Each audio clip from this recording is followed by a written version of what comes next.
আসসালামু আলাইকুম। কিছু কথা মনে হইলো আপনার সাথে বলি। ক্ষমতা পাইলে যে সবকিছু হয়, সবসময় মানুষ থাকে, এটা ভুল ধারণা। দেখেন এই যে শেখ হাসিনায় 16 বছর কাটিয়ে গেল, এখন পালাইতে হয়েছে।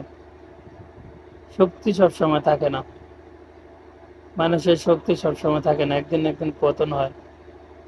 এই জন্য যে কোনো লোক এই ক্ষমতা আসেন না কেন,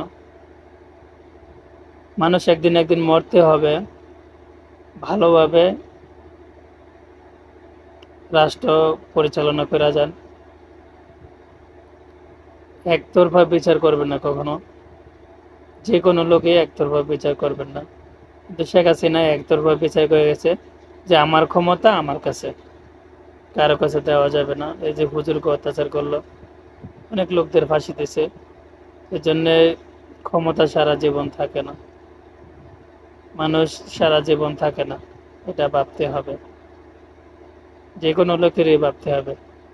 বাক স্বাধীনতা বাংলাদেশ ছিল না, মানুষ একটা কথা বলতে পারে নাই। বাংলাদেশ ছিল এরকম, একতরফা বিচার ছিল, একতরফা কথা ছিল। এই জন্য আপনারা যেই রাজনীতি আসেন না কেন, ভাবতে হবে ক্ষমতায় সবসময় থাকবে না, শক্তি হয়ে সবসময় থাকবে না, এটা ভাবতে হবে। আসসালামু আলাইকুম।